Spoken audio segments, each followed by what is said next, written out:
Muy bien, pues esta mañana me gustaría que abrieseis la Biblia en una porción que todos conocemos, ¿eh? Estoy seguro que todos la hemos conocido, la hemos leído, la hemos escuchado, que está en Lucas 7, 36, Lucas 7, 36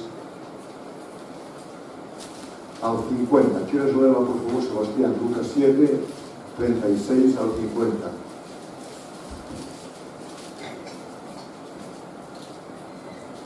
Dice así: uno de los fariseos rogó a Jesús que comiese con él, y habiendo entrado en casa del fariseo, se sentó a la mesa.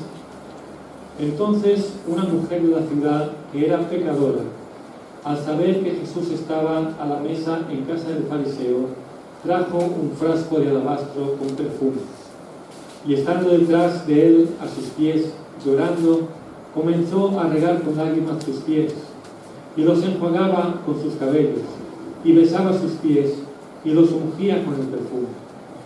Cuando vio esto el fariseo que le había convidado, dijo para sí: este, si fuera profeta, conocería quién y qué clase de mujer es la que le toca, que es pecadora. Entonces, respondiendo Jesús, le dijo: Simón, una cosa tengo que decir. Y él dijo: di, maestro. Un acreedor tenía 2 deudores. El uno le debía 500 denarios y el otro 50. Y no teniendo ellos con qué pagar, perdonó a ambos. Di pues, ¿cuál de ellos llamará más? Respondiendo Simón dijo: pienso que aquel a quien perdonó más. Y él dijo: rectamente has juzgado. Y vuelto a la mujer, dijo a Simón: ¿ves esta mujer? Entré en tu casa y no me diste agua para mis pies, mas ésta ha regado mis pies con lágrimas, y los ha enjugado con sus cabellos. No me diste beso, mas ésta, desde que entré, no ha cesado de besar mis pies. No ungiste mi cabeza con aceite, mas ésta ha ungido con perfume mis pies. Por lo cual te digo que sus muchos pecados le son perdonados, porque amó mucho. Mas aquel a quien se le perdona poco, poco ama. Y a ella le dijo: tus pecados te son perdonados. Y los que estaban juntamente sentados a la mesa comenzaron a decir entre sí: ¿quién es este que también perdona pecados? Pero él dijo a la mujer: tu fe te ha salvado, ve en paz. Amén. El Señor bendiga esta palabra, hermanos. Es cuestión de tener la Biblia abierta y no perdernos ni una palabra de lo que está escrito aquí, ¿verdad? No de lo que digo yo, sino de lo que está escrito aquí. Estoy convencido que el Espíritu toma la palabra directamente y la aplica a nuestra necesidad. Este episodio solo lo encontramos en Lucas, en este Evangelio. Es similar al relato de Jesús, ¿os acordáis? Cenando en casa de Simón el leproso en Betania, que narran los Evangelios de Mateo y de Marcos. Pero hay que tener en cuenta esto: las diferencias son demasiado grandes para pensar que se trata del mismo caso. No es el mismo caso. Solamente os voy a dar una diferencia. El ministerio de la mujer en Betania es a la cabeza. Este ministerio es a los pies. Esto es una de las diferencias que hay más, pero no las vamos a tratar ahora. Es una cuestión para otro día. Podría ser que este relato perteneciera en un periodo en que la actitud de los fariseos todavía no estaba muy envenenada contra Jesús, ¿verdad? No estaba tan opuesta, ¿verdad? Quizás había alguna forma de diálogo, alguna forma de conexión, pero más tarde sabemos que se estropea muchísimo, ¿no? Parece que Jesús tenía una relación amistosa con ellos, o ellos con él, pero con el tiempo se deterioró mucho, ya lo sabemos en otros pasajes del Evangelio. Los fariseos constituían una organización a nivel nacional, con un gran número de grupos locales. O sea, cada lugar tenía un grupito de fariseos, ¿verdad? Cada lugar. No quiere decir que todas estuvieran de acuerdo con las mismas cosas, tenían matices que les diferenciaban a veces, pero en general lo que presentaban era unánime. Lucas, también en otros pasajes, nos cita 2 invitaciones que los fariseos hacen a Jesús. Y Jesús los aceptó para comer, pero no nos dice qué motivación tenían los fariseos para invitar a Jesús a comer. En este sí que se nos dice cuál es la motivación. Hablar también, estoy haciendo contexto para que entendamos luego la cosa mejor, ¿no? ¿Quiénes eran los pecadores cuando en el Nuevo Testamento nos habla de pecadores en el contexto aquel? ¿Quiénes eran esta gente? La tradición religiosa, religiosa, consideraba pecadores a todos aquellos que practicaban el pecado de forma descarada o tenían una reputación de pecado, porque sus pecados eran conocidos por la gente, eran pecadores. Fíjate bien, una persona podía tener algo, hacer algo que no era conocido por la gente y usted no era considerado pecador, ¿verdad? Esto era la tradición religiosa. Entre los pecadores se contaban los que tenían una profesión pecaminosa o impura. Por ejemplo, las prostitutas se consideraban pecadores, los recaudadores de impuestos se consideraban pecadores, los usureros también, los jugadores también, los borrachos también. Esta gente se consideraba pecadora.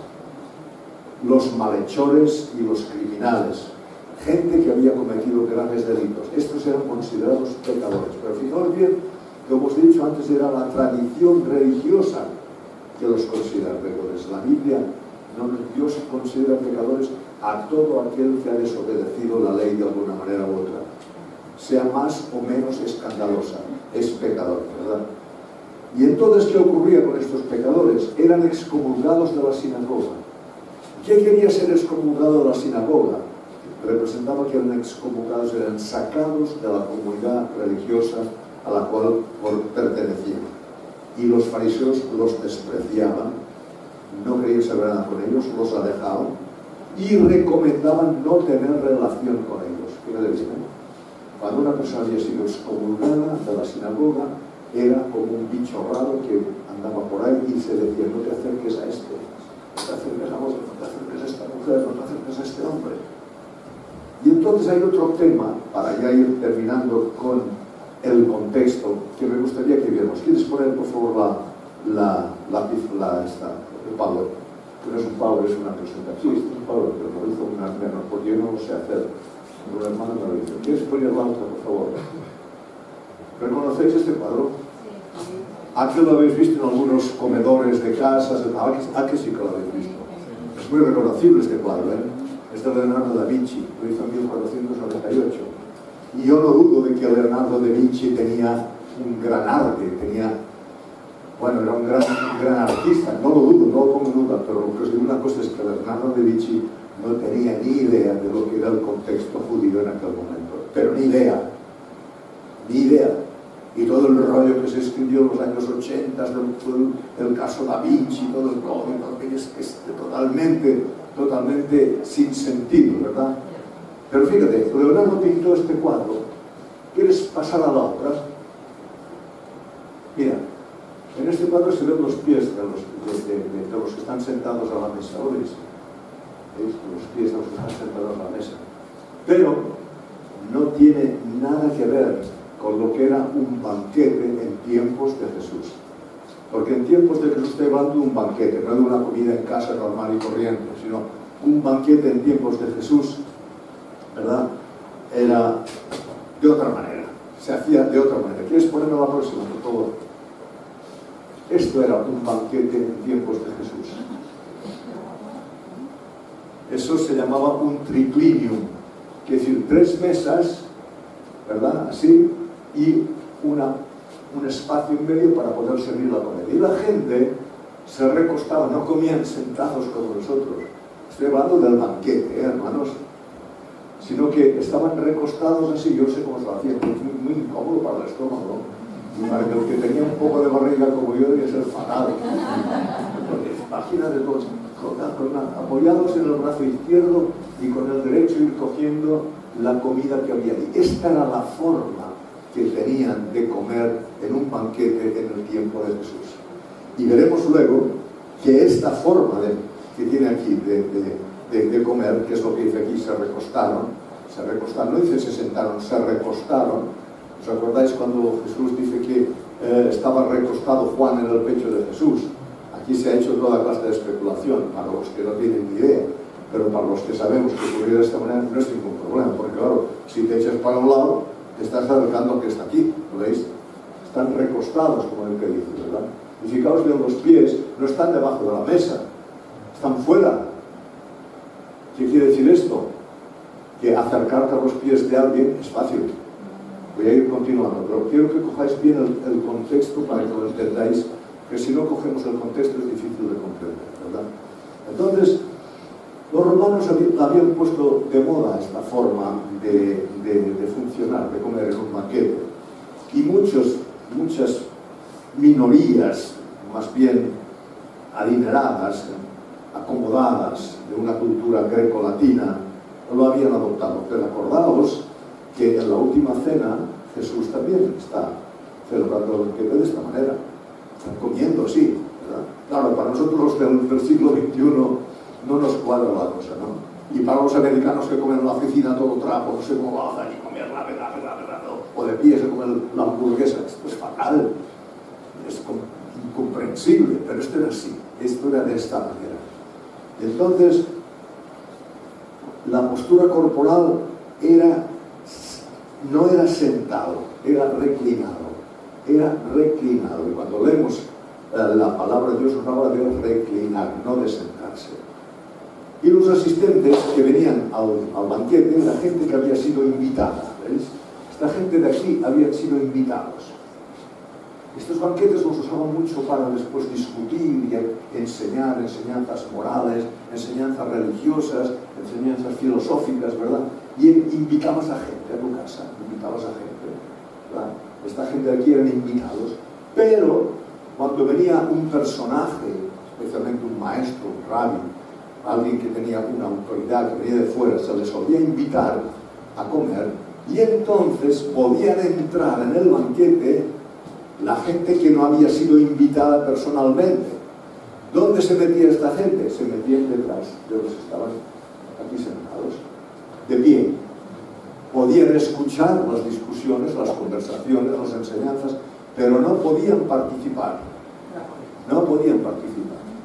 Tenían que estar calladitos. Pero estaban detrás. Estos aquí, reclinados, eran los invitados. Acordaos bien de esto. Y los que estaban detrás eran aquella gente que se había enterado que había un maestro, alguien importante, y querían escuchar también su enseñanza. En esta cena no habría publicanos, os lo garantizo. Era una cena organizada por un fariseo. Por tanto, un publicano que era considerado pecador no podía estar invitado. Tampoco habría prostitutas en esta cena. Y tampoco habría gente que eran considerados pecadores, no invitados, no las habían invitado. Era una cena de religiosos. Una cena de religiosos. La religión hace una diferencia entre pecados y pecadores. Clasifica los pecados desde poco importantes hasta muy grandes y malos, especialmente los sexuales, ¿verdad? Hace una división entre... Y los que venimos del contexto católico sabemos que nos han enseñado ahí sobre pecados mortales y pecados veniales, ¿verdad? Los que venimos del contexto este lo sabemos. Pero para Dios no hay pecado mortal o hay pecado venial, hay pecado solamente. Los fariseos discernían entre una cosa y otra. Podía ser un poco pecador o podía ser muy pecador, ¿verdad? Entonces aquí la cosa era diferente. Dios dice que todos somos pecadores, aun aquellos que no han cometido el pecado, pero que en su corazón le han dado cabida. Le han dado cabida. Me acuerdo una vez estaba en una iglesia con la que colaboré bastante tiempo y había una mujer que se había convertido, había tenido una experiencia personal con el Señor. Estoy convencido de ella, además la traté luego mucho tiempo. Pero aquella mujer fumaba y como fumaba no la quería bautizar. Le dije, ¿por qué no la queréis bautizar? Dice, hombre, porque se ve, esto es algo que se ve y no gusta. Vale. Pero ¿qué pasa con aquellos que no se ven, pero están aquí? Porque, hermanos, la vida cristiana va increciendo. La santificación poco a poco va tomando áreas de nuestra parte, de nuestra vida. A unos les libera antes de una cosa, a otros los libera después de la otra. Yo me acuerdo que tenía un hermano muy querido en la fe, un hombre, un gran evangelista, estaba siempre repartiendo folletos y hablando del Señor, pero fumaba. Aquel hombre lo pasaba fatal, se escondía de la gente. Cuando salían del culto se iba rápidamente por ahí para que no le vieran fumar, ¿verdad? Esto era un desastre. Este hombre no sabéis lo que había sufrido mucho por esto. En cambio tenía cosas que ya me hubiera gustado tener a mí. Dios me había tratado de una manera a él y me estaba tratando de otra manera a mí. Pero un proceso de santificación, el Señor va haciendo las cosas. Yo también fumaba y un día fui liberado del tabaco. Pero ¿qué pasaba mientras fumaba? Pero el Señor en un momento determinado me liberó. Igual que pasa con todos, con muchas cosas diferentes que Dios va haciendo a través de la obra del Espíritu Santo. Nos va liberando, limpiando, nos va perfeccionando, nos va madurando, ¿verdad? Y hoy estás viviendo de una manera, pensando de una manera, y mañana cambia. Hoy matarías por esta idea, mañana dices, ¿qué pasa? ¿Cómo es que pensaba de esta manera? La obra del Espíritu Santo está trabajando en nuestra mente, gracias a Dios por ello, ¿verdad? Entonces os puedo garantizar que esta cena era toda gente religiosa, ¿no? Entonces, para entender bien esto, voy a hacer algo que quizás no es lo más ortodoxo, pero que a mí me ha parecido bien para que entendamos toda esta gente. Voy a tratar el tema a través de personajes. El primer personaje que vamos a tratar es la mujer. La mujer no se nos dice cómo se coló, porque se coló aquí, ¿eh? Aquí se coló esta mujer. Esta mujer no la invitaron, ni lo hubiera invitado nunca. Es una mujer. ¿Y que si hubiera tenido la menstruación y contaminado a toda aquella gente de allí? Nunca lo hubiera invitado, pero se coló. ¿Y dónde se coló? ¿Dónde se metió? Detrás. Después lo veremos. Detrás de Jesús. Detrás de Jesús. No se nos dice ni quién es ni qué es. Acordaos, dice, si supieras quién es esta mujer, no María, y qué es, y lo que hace, no María, no querría saber nada de ella. No se nos dice quién es. No se nos dice quién es. Pero ella misma era consciente de que era una gran pecadora y necesitaba ser perdonada. Seguro había escuchado a Jesús en otros lugares, en algún sitio, había escuchado a Jesús y se había arrepentido de sus pecados y creído por fe en aquella salvación de la cual Jesús oía, ¿verdad? Seguro que había sido así.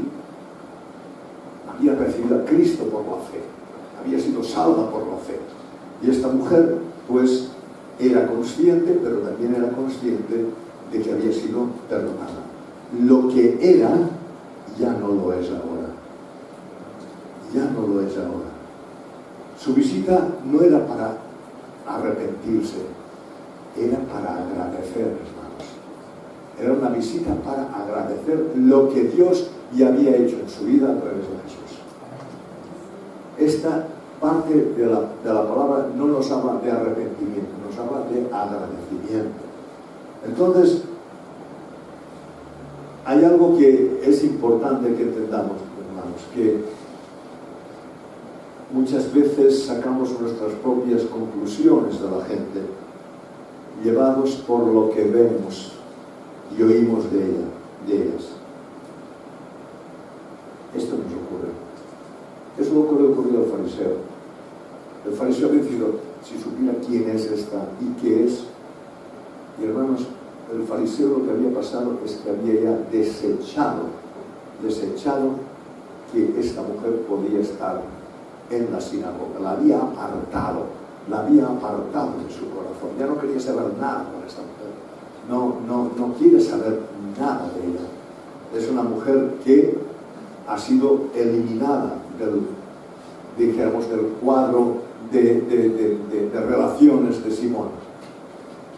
Pero ¿qué pasa con Simón? Es interesante Simón. De Simón, el fariseo, solamente se nos dice el nombre. En el versículo 43 dice Simón. En otros lugares dice que era un fariseo. Cuando dice un fariseo, quiere decir que había varios fariseos, había otros fariseos. Y el motivo de invitar a Jesús seguro que era que había oído hablar de Jesús, que había oído hablar de lo que decía la gente, de que le consideraban un maestro, que le consideraban un hombre que venía de Dios, y entonces quería ver qué pasaba con este Jesús que se movía por la ciudad, por los pueblos, que entraba en las sinagogas, que estaba predicando unas nuevas muy diferentes de la religiosidad de los fariseos. Y en el versículo 39 dice que este Simón el fariseo, que era un hombre del pueblo de Israel, no cumplió con unas normas que se tenían en cuenta de educación, de gentileza que había cuando alguien visitaba la casa de otro. Había unas normas de educación, de hospitalidad, de gentileza, ¿verdad? Les saludaban, le daban un beso al que venía, ¿verdad? Le ponían agua para lavarse los pies, le ungían la cabeza con un aceite, no era el aceite de la unción, era un aceite normal, un perfume, ¿verdad? Como si se pusieran colonia, ¿verdad? Cuando vamos a casa de alguien, pues nos gusta oler bien, ¿verdad? Pues ellos se ponían colonia, este perfume, un ungüento perfumado. Eran cosas que tenían que ver con la hospitalidad, con la educación, con la gentileza. Eso se hacía en todo el Oriente Medio. Y el que no lo hacía así era considerado como alguien que no tenía mucha educación, ¿verdad? No tenía mucha educación. Esto era muy interesante porque hay una aplicación para nosotros. Hermanos, la Biblia nos habla en Filipenses 4:5, nos dice que lo que hagamos sea con gentileza, ¿verdad? Dice, haced que vuestra gentileza sea manifiesta a todos los hombres. ¿Qué quiere decir esto? Que yo puedo ser muy gentil, que puedo tener un buen corazón, pero si no lo manifiesto, tú no te enteras de esto. Y manifestar quiere decir ponerlo, exponerlo, ¿verdad? Y yo creo que debiéramos tomar nota de esto y ver lo importante que son estos detalles que tendríamos que tener entre nosotros, de, por ejemplo, interesarnos por una persona, interesarnos por su salud, interesarnos por su trabajo, interesarnos por sus problemas, ¿verdad? Llamarle de cuando en cuando, ¿verdad? Felicitarle esto. Yo tengo una lista, un calendario viejo, y tengo ahí marcados las fechas de la gente que yo conozco. Habrá muchos que no los tengo, pero de los que yo conozco y sé la fecha y procuro llamarlos. A veces me escapa alguno, ¿verdad? Pero intento hacerlo porque me gustaría que lo hagan conmigo. Simplemente por esto, porque me gustaría que lo hagan conmigo. Entonces aquí vemos que este fariseo no cumplió con unos estándares de educación y gentileza que eran normales dentro de la cultura en la que se encontraba Jesús, ¿verdad? Hay pequeños detalles que podemos hacer y que no nos cuesta mucho y que nos muestran nuestra gentileza los unos a los otros. Pero este fariseo consideraba a Jesús un maestro. Lo dice aquí, 40. Respondió el último de ellos, tengo algo que decir, yo digo, di maestro. O sea, consideraba a Jesús un maestro. No le consideraba el Hijo de Dios ni un profeta, lo vamos a ver aquí, pero un maestro sí.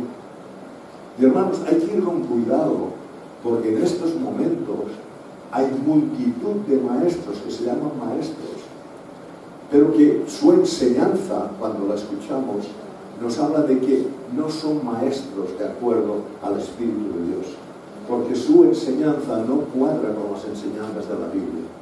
Este hombre consideraba a Jesús un maestro, no un profeta, más adelante vemos lo que dice, pero sí un maestro. Ahora, podía haber enseñado unas doctrinas más filosóficas, podía haber sido un aprendiz o un discípulo de Platón o de uno de los filósofos que habían existido en aquel contexto, pero él le consideraba un maestro, ¿no? Entonces, lo que pasa aquí es que para sí mismo, si os fijáis en el 39, dice, pero al ver esto, ¿qué es lo que veía? Que aquella mujer estaba ungiendo a Jesús con aceite, que estaba ungiendo a Jesús con sus lágrimas, limpiando los pies, y dice el tío, por ahí dicen que es profeta, pero si fuera profeta, no se dejaría tocar por esta mujer, no se dejaría que esta mujer le lavase, le limpiase los pies con sus lágrimas. Si fuera profeta, no, dice el 39, Pero al ver esto, el fariseo que le había invitado dijo para sí, en su corazón, no lo expone verbalmente: si este fuera un profeta, como dicen por ahí, sabría quién es esta mujer y qué clase de mujer es la que le está tocando, que es una pecadora. No se dejaría tocar por una pecadora. Dentro de su manera de entender la religión, aquel hombre decía: una mujer pecadora, ¿cómo va a tocar a Jesús? Estoy escandalizado de que Jesús se deje tocar por una pecadora. Me escandaliza esto, me escandaliza, ¿verdad? Estaba totalmente escandalizado. Entonces él, en su corazón, como he dicho antes, ya había decidido que era una pecadora y la había rechazado fuera. La había expulsado, apartado de su vida, no quería saber nada de ella. Y el versículo 43 dice: Simón respondió: supongo que aquel a quien le perdona más. Y Jesús le dijo: has juzgado correctamente. Aquí el fariseo juzga bien cuando Jesús le hace una pregunta que tiene que ver con la parábola que les ha explicado de aquel que debía una cantidad y el otro que debía más, ¿verdad? Jesús le dice: has juzgado bien. Este fariseo no era tonto, podía reaccionar, podía razonar. Y responde bien: ¿quién es el que más perdona, el que más agradece? El que más agradece, el que más ha sido perdonado. Si aquel ha sido perdonado por 50.000, agradece más que el que ha sido perdonado por 5.000. Es una cosa lógica, ¿verdad? Y aquí, hermanos, hay algo que tenemos que tener en cuenta. Muchas veces sacamos nuestras propias conclusiones acerca de las personas, llevados por lo que vemos y oímos de ellas. Veo, oigo, saco mi conclusión. Las etiquetamos, les ponemos una etiqueta, y en nuestro diálogo interior, sin decirlo a nadie quizás, decidimos apartarlas de nuestra vida, pasar de ellas. No nos son agradables. Hermanos, esto es una cosa que nos ocurre, hermanos. Somos de carne y hueso, vivimos en esta tierra, hermanos, somos acosados por nuestra carne, por el sistema, por los espíritus demoníacos, y actuamos muchas veces de esta manera. Entonces, claro, de esta persona yo pienso esto, por tanto, yo soy una de ella, paso de ella, ¿verdad? Nos pasa. No tenemos en cuenta que lo que se ve no siempre es la realidad. No siempre la realidad. Solo Dios sabe lo que realmente hemos sido, lo que somos y lo que llegaremos a ser. Esta mujer no negaba su problema. Ella se consideraba pecadora. No hace falta que se lo recordemos. Ella ya lo sabe. Pero es que Dios había hecho algo con ella. Dios había hecho un trabajo con ella. Y este trabajo que había hecho Dios, el fariseo no lo sabía. No lo sabía. Porque en nuestro corazón, como cantábamos hace un rato, Él conoce nuestro corazón. Él sabe lo que hay aquí. Él sabe lo que está pasando. Él sabe lo que hemos sido, lo que somos y lo que vamos a ser en su gracia. Te voy a hacer una pregunta. Tú pensabas después, no sé cuántos años lleváis en el Evangelio, pero tú pensabas en un principio que llegarías a ser, a pensar como ahora. Tú pensabas que Dios haría un trabajo tan fuerte que cambiaría totalmente tu mente, y está cambiando totalmente tu mente, y hoy pensarías de una manera totalmente diferente de la manera en que te encontró, en que nos encontró el Señor. Él sabe lo que éramos, lo que somos y lo que seremos. Pero lo sabe Él. Es muy difícil para nosotros decir, eso es así. Yo qué sé la obra que está haciendo el Señor en esa persona. No lo sé. Quizás no me la dirá. No me la dirá. Me la puedo imaginar. Sí, pero no sé si es realidad. Pero esta mujer lo tenía muy claro. Esta mujer, como os he dicho antes, no se nos dice ni quién es ni qué es. El fariseo dice que es pecadora, pero esto lo dice el fariseo. Dice el fariseo, ¿verdad? Ella era consciente de ser una gran pecadora. Necesitaba ser perdonada. Y fue perdonada en un momento determinado que no se nos dice cuándo fue. Pero dice Jesús más tarde que su fe la había salvado. Por tanto, cuando va a este banquete era una mujer salvada por la fe, queridos hermanos, con un coraje y un valor increíble para meterse en este lugar. una mujer realmente impresionante. Había escuchado a Jesús, se había arrepentido de sus pecados, creído por fe en la salvación que Jesús ofrecía y experimenta su perdón. Y esta experiencia del perdón la llena de agradecimiento hacia el que le perdonó. Lo que había sido ya no lo es ahora. Sí que lo había sido, pero ya no lo es. Yo sé quién era yo, pero ya no soy. Yo sé que pensaba de una manera, pero el Señor está cambiando mi mente, y más que la cambiará hasta que me encuentre con Él, porque es el proceso de santificación que lo hace el Espíritu Santo como Él quiere, cuanto quiere y como quiere. Como quiere. ¿Por qué aquel hombre que era un evangelista de primera tenía que tener el cigarro en la mano que le hacía sentir tan mal? ¿Por qué? ¿Por qué? Y al otro, pues que tenía un montón de fallos, no fumaba, porque el Espíritu Santo decidió trabajar en uno y trabajar en el otro de la manera que Él quiso. Por eso es muy difícil poner un estándar y decir que tenemos que ser todos así o todos así, porque Dios trabaja a nivel personal. Amén.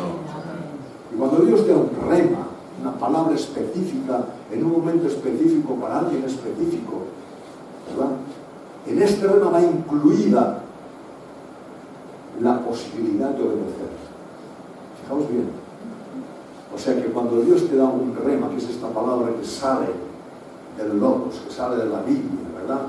Y es para ti, y además te la ha dado en el momento más oportuno para ti, en este momento que estabas viviendo, te ha venido esta palabra específica, ¿verdad? En este rema va incluida la obediencia y la fe para creer e ir adelante.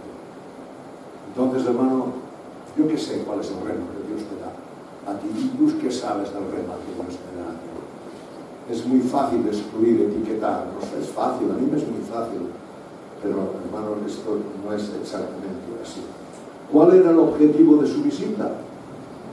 Agradecer a Jesús por la obra que había hecho en ella. Ya os he dicho antes que el objetivo no era escuchar solamente el Evangelio, era agradecer a Jesús. Sabía que estaba allí, pues voy para allá para agradecerle lo que ha hecho por mí. Y entonces el griego dice, de la postura física, lo dice el griego, dice que estaba de pie detrás. Imaginaos que este era Jesús. Imagínate que este era Jesús. Es una imaginación, ¿verdad? De pie detrás de él, paralelamente a él, de pie detrás de él, estaba esta mujer. Por tanto, los pies de este hombre estaban en las narices de esta mujer, perdonad, ¿verdad? Si mi hermano a lo mejor se os había lavado a la entrada de la casa del fariseo, que si no hubiera sido una mala historia. Estaba allí delante. O sea, ¿veis ahora cómo es posible hacer el trabajo que ha hecho esta mujer en esta postura? En el cuadro de Leonardo da Vinci no hubiera sido posible hacerlo. Tenías que meterte por debajo de la mesa. Pero aquí era lo más normal, ¿verdad? Era paralela y venía con una intención clarísima de ungirle. Venía con esta intención. Su actitud es una actitud de llanto, de lágrimas. Ahora bien, la pregunta es, ¿por qué lloraba? ¿Lloraba porque estaba triste? ¿O lloraba de agradecimiento, de alegría, de todo lo que había hecho? Porque claro, uno puede llorar de daño, porque puede llorar de alegría, ¿verdad? Cuando ves un pudor de estos en la tele, están hechos para que lloremos, ¿verdad? Para que lloremos. Estas películas que nos hacen a veces para llorar, buscan el que lloremos. Pero es que a lo mejor lo que está ocurriendo es algo maravilloso, pero buscan tocar las fibras sensibles. Esta mujer estaba tocada por el agradecimiento. Yo creo, pienso, no lo dice aquí, pero este sentimiento produce gozo y este gozo produce llanto, porque ella se sentía perdonada por el Señor. ¿Entendéis? Entonces, este sentimiento produce un acto de agradecimiento que demuestra que siente por Jesús, por haberle perdonado los pecados. Yo creo que llora de agradecimiento, de alegría, de gozo, porque no se lo acaba de creer, porque ella dice que ella era muy pecadora, ella lo reconoce, no se acaba de creer lo que ha pasado. Saberse perdonada es lo que le da el valor para asistir a la cena y tocar a Jesús. Tenía que tener mucho valor, hermanos. Mucho valor. Meterse en un lugar como este no era fácil para una mujer. Ahora, lo que la motivaba, hermanos, era el agradecimiento de haberse sentido perdonada por Jesús. Y esto le da el valor, la fuerza para meterse en este lugar, donde con mucha facilidad, lo mínimo que podían haber hecho era expulsarlo de malos modos. Era lo mínimo que podían haber hecho. Pero ella está motivada por este amor que sentía. Y entonces hay una urgencia en ella para expresar su gratitud a Jesús. Y es tan irresistible esta urgencia que le da valor, que le da coraje para entrar y colarse en el banquete. Porque se coló, no fue invitada. No sabemos lo que se metió, de alguna manera por en medio. A lo mejor había mucha gente, pero no fue invitada. Y entonces le unge con un perfume, que es lo que le hizo el fariseo. Lo de más valor que tiene ella. Se saltó las normas sociales, llevaba el pelo suelto. Algo insólito en aquella sociedad, la mujer no podía llevar el pelo suelto. Si vais a Israel veréis que hay un montón de tiendas que venden pelucas, una especie de turbantes, porque a partir de que se casa la mujer no puede ir con el pelo suelto. Aquí hay una frase en español, no sé si vosotros los latinos la tenéis, que dice, se ha soltado la melena. ¿No tenéis esta frase? Se soltó el moño. Se soltó el moño, pues la melena, el moño. ¿Verdad? Y eso es como una especie de, dijéramos, de connotación de desvergüenza, que desvergonzada, se ha soltado la melena. Ya le pasa de largo de lo que puedan decir, de lo que no puedan decir, se ha soltado la melena. Pues esta mujer iba con la melena suelta en una sociedad mundial, o sea, no lo podía hacer públicamente. Fíjate lo que pasa. El valor que tiene esta mujer es increíble. El hecho de que esta mujer llevara el pelo suelto puede haber causado asombro, escándalo e indignación en aquel contexto, dando lugar a un juicio contra la iglesia, que lo decía ahí. ¿Has visto cómo lee esta? ¿Has visto cómo lee? No tiene ninguna vergüenza, no tiene ningún pudor, no tiene ningún decoro, se ha saltado todo el trono, y ella está tocando a Jesús. Y lo peor de todo es que Jesús se deja tocar por ella. Esto es lo peor de todo, esto es lo que les indignaba, ¿verdad? Pero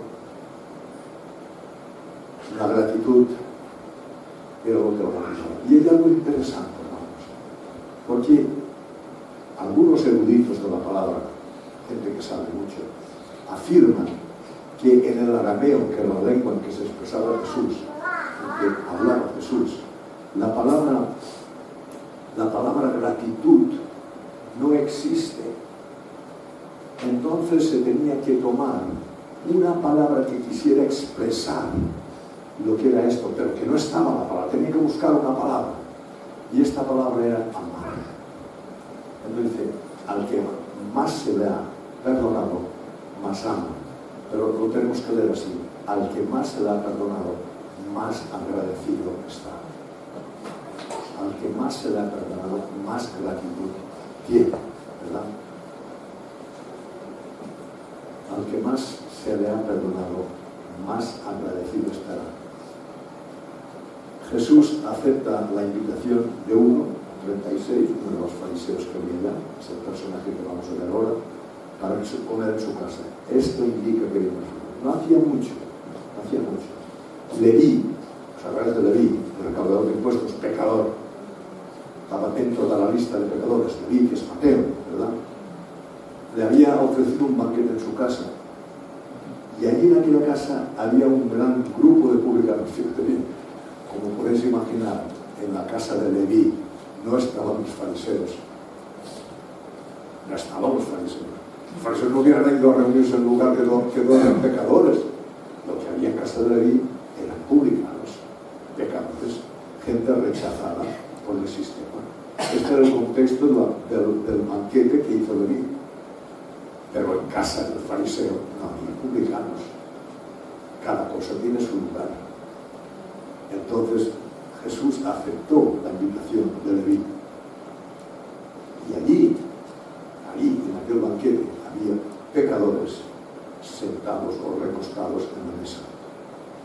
Porque Jesús no hace acepción entre religiosos y pecadores. Todos nos lo hemos intentado nosotros, hermanos. Todos somos pecadores, dice la Biblia. Estamos destituidos de la gloria de Dios. Jesús sabía quién era esta chica y qué era. ¿Qué era ahora aquella mujer? Sabe quién era, lo que había sido, lo que es ahora y lo que será. Él sabía lo que vio con esta mujer. Y entonces Jesús profetiza. Aquí le dice, si supiera quién es esta mujer, este no es un profeta, si supiera no se dejaría tocar por él. Pero Jesús profetiza a esta mujer y profetiza también al fariseo. Profetiza a los dos y declara con la palabra, ¿verdad?, lo que no se ve, lo que está oculto en el corazón. Del fariseo, incredulidad, orgullo religioso, orgullo de raza, ¿verdad? No se reconocía necesitado, no creía que necesitara nada de Jesús, por tanto, si no se reconocía necesitado, no había agradecimiento en su corazón. No había agradecimiento. Y esto lo sabe Jesús. Eso sí, se consideraba un hombre bueno, un hombre respetable a los ojos de los demás. Él se consideraba esto. ¿Os acordáis de aquel fariseo que estaba orando allí en el templo, levantando las manos? Señor, yo hago esto, yo hago lo otro, yo pago el diezmo, yo tal. Y al otro allí detrás, Señor, ten misericordia de mí, porque soy un pecador. Aquel fariseo no se consideraba un pecador. Por tanto, si no se consideraba un pecador, no necesitaba a Jesús. Jesús vino para salvar a los pecadores, hermanos. Cuando yo me considero pecador, he dado el primer paso, guiado por el Espíritu Santo, para poder ser librado, para ser perdonado. Si yo creo que soy la persona más buena del mundo, no tengo nada que hacer, hermanos. Y el fariseo se pensaba que él era un buen hombre, un hombre que no necesitaba nada. Entonces, ¿para qué vino Jesús? ¿Para qué vino Jesús? Para darse un paseo por el barrio salvaje y después marcharse para arriba. Hay gente que dice, no, entonces, bueno, todas las religiones son iguales. Sí, entonces, ¿para qué vino Jesús? ¿Para qué vino Jesús? No, todos seremos salvos porque el amor de Dios es tan fuerte que todos vamos a ser salvos al final. Entonces, ¿para qué vino Jesús? ¿Para qué vino? Para darse un garbeo por aquí y luego que lo maten, que le escupen y correrán. No, hermanos, no. Esto es lo que se está hablando ahora, es lo que le llaman el universalismo. Cada vez se está predicando más esta palabra. Cuidado, hermanos, cuidado. Jesús vino porque no había ninguna solución. Vino para que aquellos que nos reconozcamos pecadores podamos ser salvos, hermanos. Eso es por lo que vino Jesús. Si no me reconozco pecador, no voy a ser salvo. Por eso es tan bueno, hermanos, escuchar la palabra del Evangelio. Porque el Evangelio queda claro que yo necesito la salvación que viene de parte de Dios, no la salvación que creo que me estoy ganando yo, que era el caso del fariseo. Esta mujer, que si supiera Jesús quién es, no se dejaría tocar. Esta mujer fue tocada por el Evangelio, se arrepintió de sus pecados y ahora en agradecimiento viene a ver a Jesús y a ministrar a Jesús, a los pies de Jesús. La declaración de Jesús dice, versículo 44, claro, fijaos bien en la postura, ¿verdad? Se vuelve hacia la mujer que estaba detrás, y le dice al fariseo, Simón, ¿ves esta mujer? ¿La ves? Esta mujer que hay aquí detrás de mí. ¿La ves? Yo entré en tu casa, Simón, y no me diste agua para los pies, pero ella ha regado mis pies con sus lágrimas y los ha secado con sus cabellos. No me diste eso, pero yo desde que entré no ha cesado el sacrificio. Fijaos bien la palabra, desde que entré, palabras. En el mismo momento que entró Jesús, esta mujer ya estaba esperando. En el mismo momento. Yo ungiste mi cabeza con aceite, pero ella ungió mis pies con perfume. Y entonces, versículo 48, le dice a la mujer, es muy importante fijaros en esto, dice, y a ella le dijo, esto se lo dice a Simón, pero a la mujer no le dice, fíjate bien, tus pecados han sido perdonados. Tus pecados han sido perdonados. Fíjate, esta mujer ya se sentía perdonada. Ya se sentía perdonada. Era algo íntimo, algo que lo experimentaba ella en su corazón. Pero necesitaba oír que Jesús se lo decía. Hermanos, en el corazón, que es engañoso más que todas las cosas, habrá tiempo que pensamos que hemos sido perdonados, otro tiempo que pensamos que ha sido de aquello, habrá sido verdad, habrá sido una realidad, habrá sido un sueño, habrá sido una utopía. Pero entonces necesitamos escuchar la voz del Espíritu cuando nos dice: ama, Padre, ama, Padre, eres un hijo amado, eres un hijo amado. Esto no hacemos escuchar la voz del Espíritu. También necesitamos leer lo que dice la Biblia. Amén. Que dice que hemos sido hechos hijos de Dios porque nos han sido perdonados nuestros pecados. O sea, que dijéramos que este testimonio íntimo que hay en nuestro corazón necesita escuchar lo que dice la misma palabra de Dios. Esta mujer estaba, estoy seguro que ella se sentía perdonada, porque si no hubiera sido agradecida, pero necesitaba escuchar esta palabra de Jesús que decía: hija, tus pecados te son perdonados. Y tus pecados no han sido perdonados porque me amaste tanto, sino que tú me amas porque has recibido el perdón. El perdón no puede ser una moneda de cambio. Yo amo más a Jesús, entonces soy más perdonado.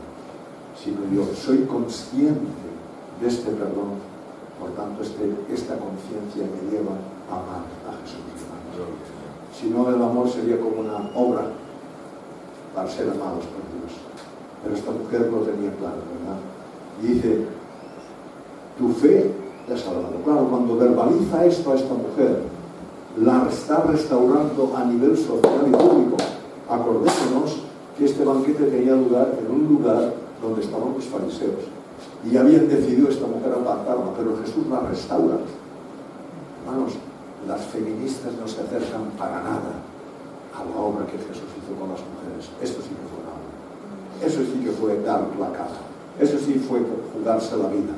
Cuando aquella mujer que había sido encontrada en el acto mismo de adulterio, lo van a matar, y Jesús mete por en medio y les dice a todas: el que esté libre de pecado, tira la primera piedra.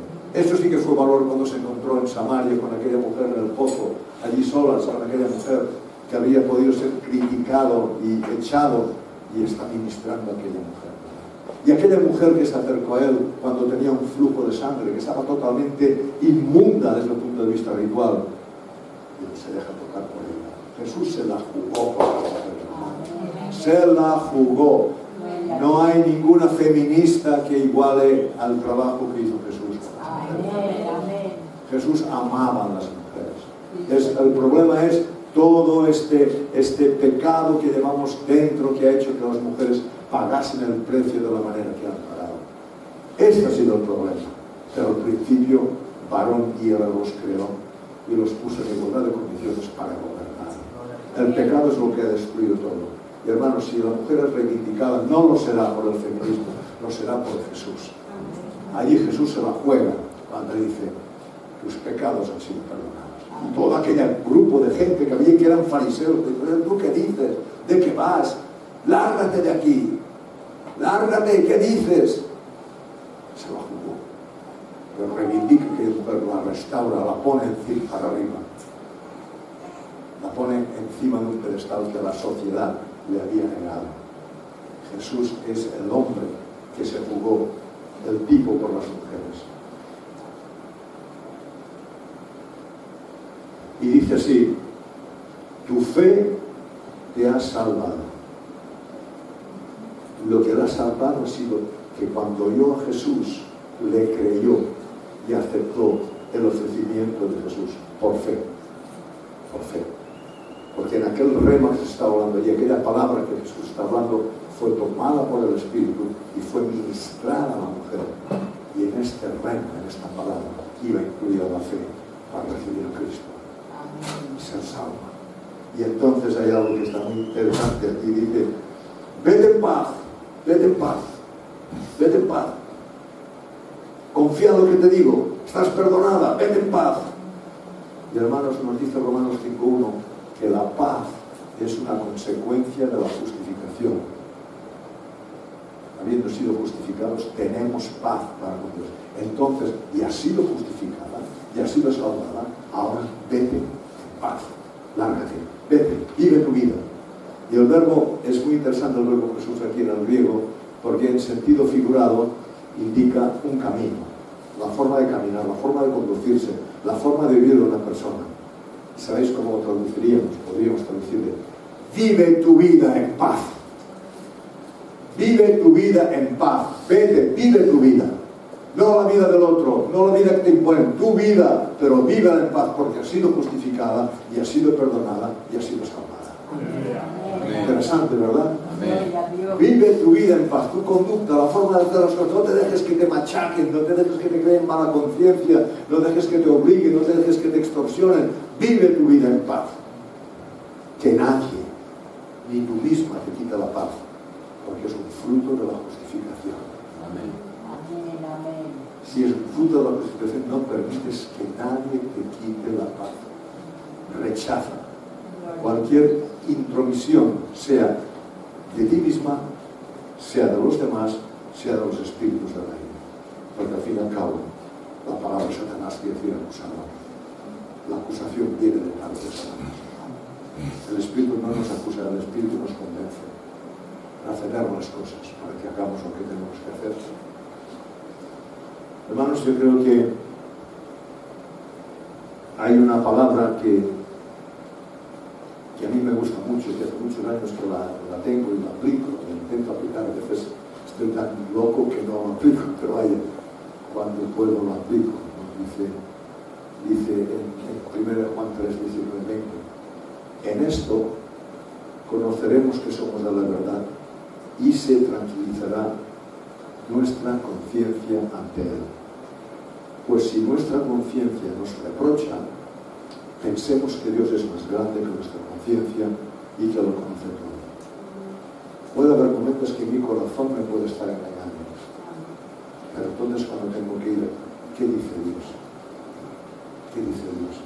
Que me he convertido, que me he arrepentido, por tanto soy hijo, tengo paz. Y con esta palabra es con la que vencemos las palabras que se pueden generar en nuestro corazón. Entonces hay otros aquí que no los hemos tenido en cuenta, que somos invitados. ¿Cómo reacciona esta? Hemos visto el personaje de Simón, el personaje de Jesús, el personaje de la mujer. Hemos visto ahora, vamos a ver la reacción de los invitados. Que estaban reclinados, versículo 49. Los que estaban reclinados, versículo 49, a la mesa, son los invitados, gente que había sido invitada, no se habían colado. Con él comenzaron a decir entre sí: ¿y quién es este que hasta perdona pecados? Eran fariseos, sabían lo que había por ahí, sabían que lo único que puede perdonar pecados es Dios, sabían que el día del Yom Kippur el sacerdote hacía una declaración de que los pecados habían sido perdonados. Pero ¿quién es este? ¿Quién es este que puede decir tus pecados que son perdonados? ¿Quién es? ¿Hasta qué punto tenía derecho Jesús a decir esto? Pues mira, él tenía derecho, porque sabéis muy bien que para ser perdonados los pecados tenía que haber una víctima, ofrecer una víctima. ¿Verdad? Hemos cantado este precioso canto de entrar en el lugar santísimo. Tiene una connotación tremenda este cántico, ¿verdad? De lo que era un culto en el Antiguo Testamento, cuando entrando la gente por en medio de los sacerdotes que cantaban y pasaban por el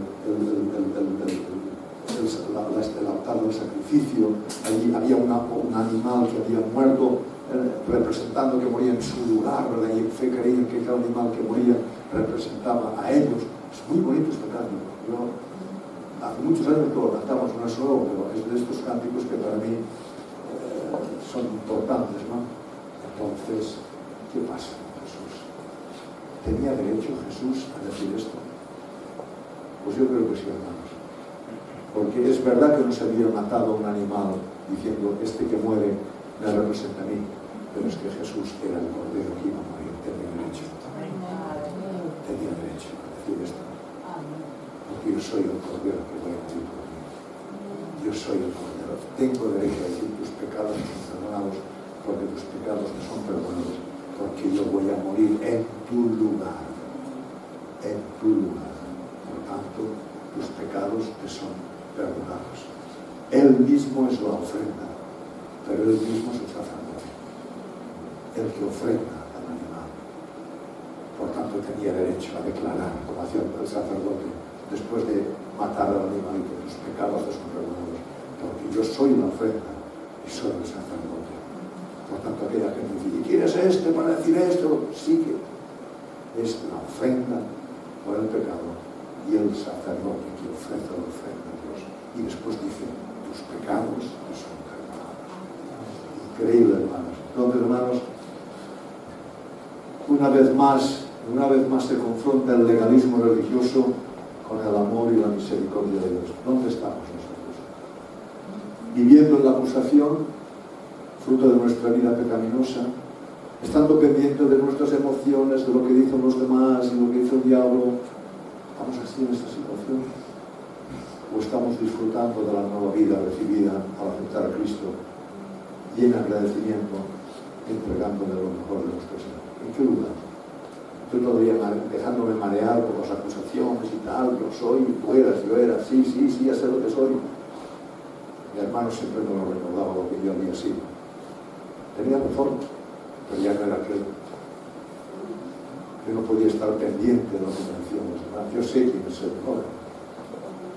Yo sé quién era, pero sé quién soy ahora. Y sé que un día estaré con el Señor, porque Él ha pagado totalmente todo. Él era la víctima y Él es el sacerdote. Por tanto, los pecados le son perdonados. No permitas, hermano, que te lleven viviendo en esta situación de culpabilidad, de confrontación, de mala conciencia, de tantas cosas que hay, hermano. Remonta y agárrate a la palabra, a lo que dice la palabra de Dios, y eres salvo. Si tu corazón te acusa, mayor es Dios. ¿Qué dice Dios? Que ya no hay acusación, que ya no hay. Para los que están en Cristo Jesús, ya no hay condenación. ¿Que tú te quieres autocondenar? Sí, pero entiende que esto no funciona, porque mayor es Dios que dice que ya eres salvo. El Señor os bendiga, hermanos. Amén.